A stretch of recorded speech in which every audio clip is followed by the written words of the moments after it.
जय हिंद दोस्तों।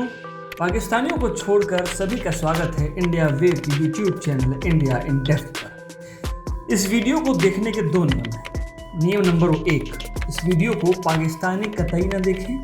नियम नंबर 2, पहला नियम कतई न भूलें। अब अगर इसके बाद भी कोई पाकिस्तानी वीडियो को देखना चाहता है तो हम उसको नहीं रोकेंगे। फिर भी बता दें कि इस वीडियो को देखने के बाद भी पाकिस्तानियों तुमको शर्म नहीं आएगी। वैसे शर्म नाम की चिड़िया को तो तुम लोग जानते ही नहीं। 1965-1971 के युद्ध में पटक पटक कर धोए गए, लेकिन कपड़े झाड़कर खड़े हो गए जैसे कुछ हुआ ही नहीं। तो चलो ट्राई करते हैं, इस बार भी तुम्हारी मोटी चमड़ी पर असर पड़ता है कि नहीं। इस वीडियो में हम कारगिल युद्ध में भारतीय सेना के पराक्रम और पाकिस्तानी सेना की बुज़दिली की कहानी आज हम सुनाने जा रहे हैं। पराक्रम ऐसा कि बयान करने के लिए शब्द कम पड़ जाए। हमारे सैनिक घाटी में थे जहां छिपने की कोई जगह नहीं थी।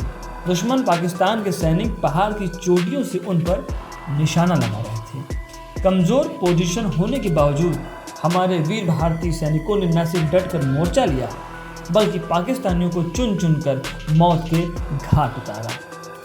हमारी सेना शौर्य दिखा रही थी, अपने प्राणों का बलिदान देकर मातृभूमि की रक्षा कर रही थी। एक एक इंच जमीन पाकिस्तानियों से वापस ले रही थी। देश सेना के साहस को सलाम कर रहा था। लेकिन जानते हैं पाकिस्तान क्या कर रहा था? पाकिस्तान अपने सैनिकों के शवों का अपमान कर रहा था, शवों को ठोकर मार रहा था। युद्ध में मारे गए अपने सैनिकों के शवों को स्वीकार नहीं कर रहा था। जानते हैं तब हमारी सेना ने क्या किया? हमारी सेना ने वही किया जो वीर करते हैं। पाकिस्तान ने जिनको अपनाने से इनकार किया, हमारी सेना ने उनका पूरे सैनिक सम्मान के साथ अंतिम संस्कार किया। क्यों पाकिस्तानियों? हमें पता है तुम ये वीडियो देख रहे हो। कुछ शर्म आई तुमको? शर्म आ रही हो तो अपने हुक्मरानों से पूछो कि युद्ध में जान गंवाने वाले अपने देश के सैनिकों का इतना अपमान क्यों किया। रणभूमि में प्राण गंवाने वाला दुश्मन भी हमारी नज़रों में महान है। सैनिक हमारी नज़र में सैनिक होता है। ये हमारे संस्कार हैं। लेकिन तुम्हारे देश की तो फितरत में ही पीठ में छुरा घोंपने की। तुम जब अपनों को नहीं अपनाते हो दूसरों को क्या अपनाओगे? एक बात और, तुम लोग ये फोटो देख लो, तुमको समझ में आ जाएगा कि दुनिया तुम लोगों के बारे में क्या सोचती है। देख ली ना फोटो, मिर्ची लगी, जलन तो हो ही रही होगी। तो जाओ अपना इलाज करो। अच्छा पाकिस्तानियों, बाय बाय, जाओ अपना काम देखो।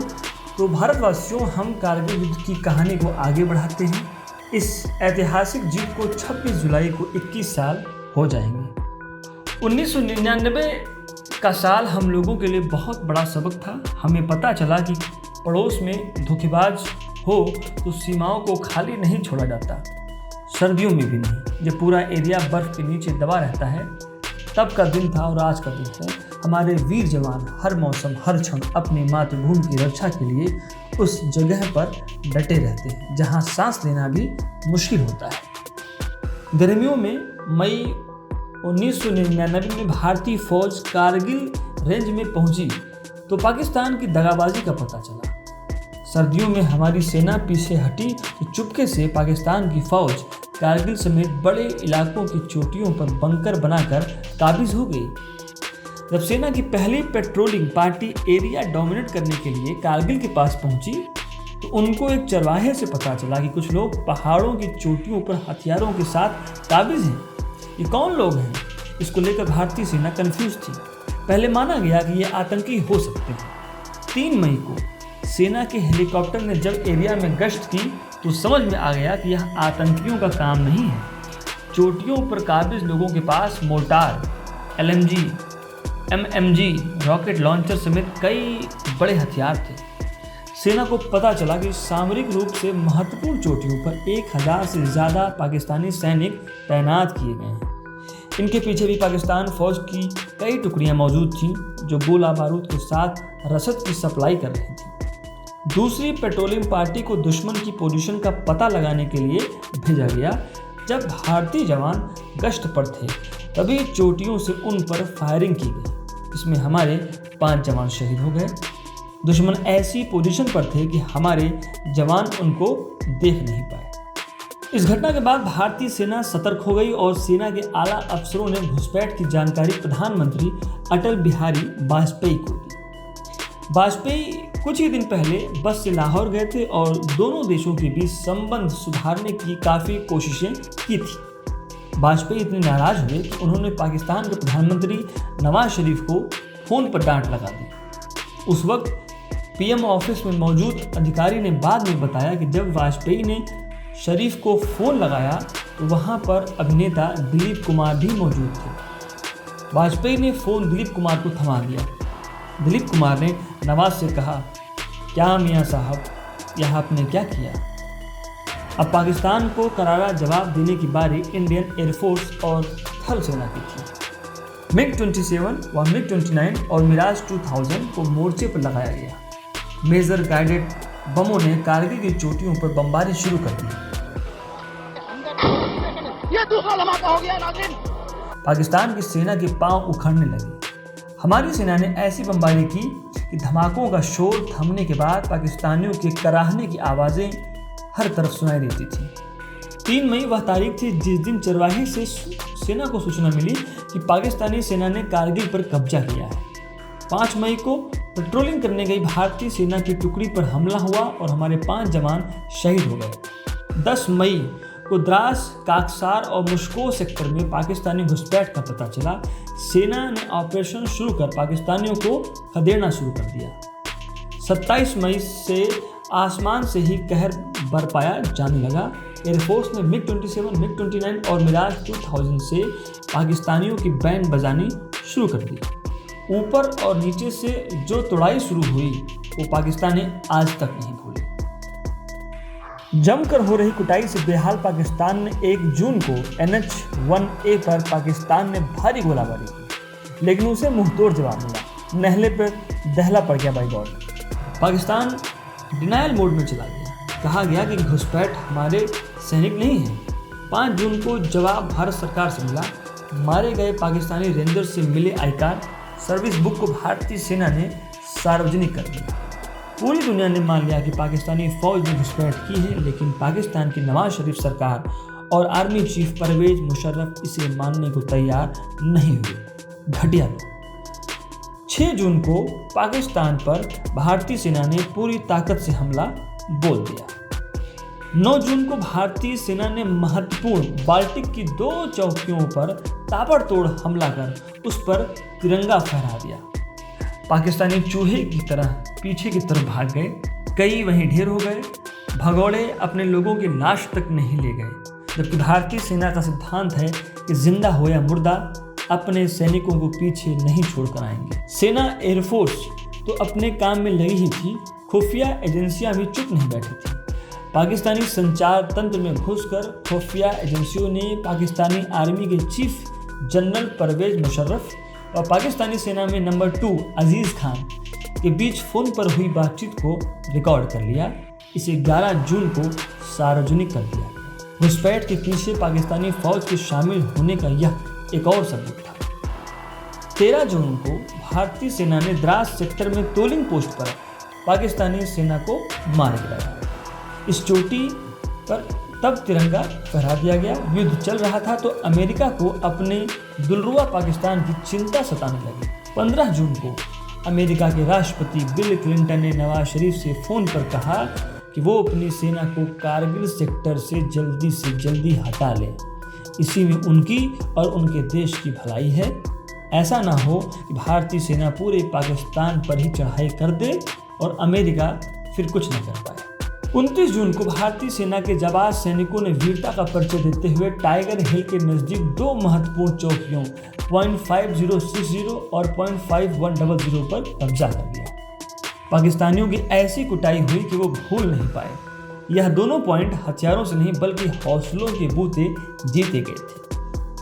लगातार मिल रही जीत से उत्साहित भारतीय सेना 2 जुलाई को कारगिल पर 3 तरफ से हमला बोल दिया। पाकिस्तानियों के पास सिर्फ और सिर्फ पीछे की ओर लौटने का ही रास्ता बचा था। जो लड़े वो मरे। जो समझ चुके थे अब लड़ना मुश्किल है, उन्होंने पाकिस्तान की परंपरागत भागम भाग की परंपरा को कायम रखा। उन्होंने अपने देश के आकाओं को बता दिया कि उनको फालतू में फौज में रखे। रेस में भेज देते तो कई मेडल ले आते। ये पता नहीं कौन इनको भेजता है, जो भेजता है उनको भी शर्म आनी चाहिए कि कम से कम अपने मुल्क को तो बचा ले। 4 जुलाई को भारतीय सेना ने सबसे ऊंचे और सामरिक रूप से महत्वपूर्ण टाइगर हिल को फतेह कर उस पर तिरंगा लहरा दिया। पाकिस्तानियों, तुम सुधरोगे नहीं। अपने देश की इतनी छिछालेदर देखने के बाद भी तुम मानोगे नहीं। देखो देखो, पूरा देखो। अब वीडियो को आखिर तक देख ही लेना। ओ भाई, मारो मुझे, मारो मुझे, मारो। अभी तो बहुत कुछ बताना बाकी रह गया है। 5 जुलाई को भारतीय सेना ने पूरे द्रास सेक्टर से दुश्मन को मार भगाया। भारतीय बोफोर्स तोपों की गोलाबारी से पाकिस्तान की रीढ़ टूट गई।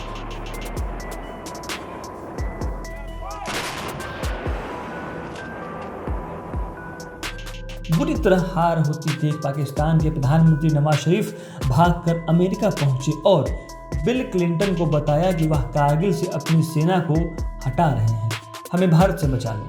7 जुलाई को भारतीय सेना ने बटालिक में जुबर हिल पर कब्जा कर लिया। 11 जुलाई को पाकिस्तानी रेंजर्स ने जान बचाने के लिए बटालिक से भागना शुरू कर दिया। 14 जुलाई तक भारत की एक इंच जमीन वापस ले ली गई। प्रधानमंत्री अटल बिहारी वाजपेयी ने ऑपरेशन विजय की जीत की घोषणा कर दी। 14 जुलाई के बाद पूरे एरिया की कॉम्बिंग शुरू हुई।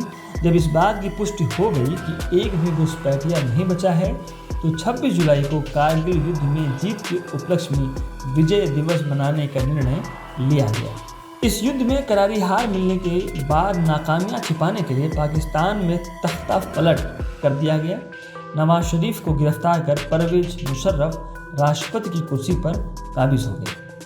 युद्ध के बाद भी मीडियम रेंज की तोपों से गोलाबारी से करा रहा पाकिस्तान भागकर यूएन में पहुंच गया और सीज फायर मांगा। जब पाकिस्तान ने दोनों हाथ जोड़ लिए और नाक जमीन पर रगड़ ली तो गोलाबारी बंद हुई। यह युद्ध भारतीय सेना के लिए पूरी तरह प्रतिकूल था। दुश्मन चोटियों पर था और हमारे फौजियों को नीचे से लड़ते हुए गोलियों से बचकर ऊपर तक पहुंचकर तिरंगा फहराना था। यह युद्ध 18,000 फीट की ऊंचाई पर लड़ा गया।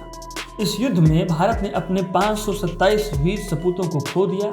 हमारे 1300 से ज़्यादा सैनिक युद्ध में घायल हुए। कारगिल युद्ध खत्म होने के बाद भी पाकिस्तान ने अपने फौजियों के शव स्वीकार नहीं किए। वो लगातार झूठ बोलता रहा, लेकिन लाशें झूठ नहीं बोलती। पाकिस्तान का घिनौना चेहरा वहाँ के लोगों ने भी देखा। पाकिस्तान ने मारे गए अपने सैनिकों के शवों तक को ले जाने से इनकार कर दिया। भारतीय सेना की रिपोर्ट कहती है कि इस युद्ध में पाकिस्तान के 1200 से अधिक सैनिक मारे गए। शवों को न लेने पर भारतीय सेना ने ही 200 से अधिक पाकिस्तानी शवों का अंतिम संस्कार किया। दोस्तों, यहाँ एक बात और गौर करने वाली है। द्वितीय विश्व युद्ध के बाद सीमित क्षेत्र में लड़े गए कारगिल युद्ध को सबसे भयावह माना गया। यहाँ भारी मात्रा में विस्फोटक जैसे रॉकेट, मिसाइल, तोप और मोर्टार का इस्तेमाल किया गया। लगभग 2.5 लाख गोले, लगभग 5,000 बम और 300 से अधिक मिसाइलें दागी गई। कारगिल युद्ध के दौरान हर दिन प्रति मिनट 1 बार फायर किया गया था। तो दोस्तों, आपको हमारी सेना की शौर्य गाथा कैसी लगी? कमेंट सेक्शन में जरूर बताइएगा। अगले वीडियो को देखने के लिए हमारे चैनल को सब्सक्राइब करें, बेल आइकॉन को प्रेस करें।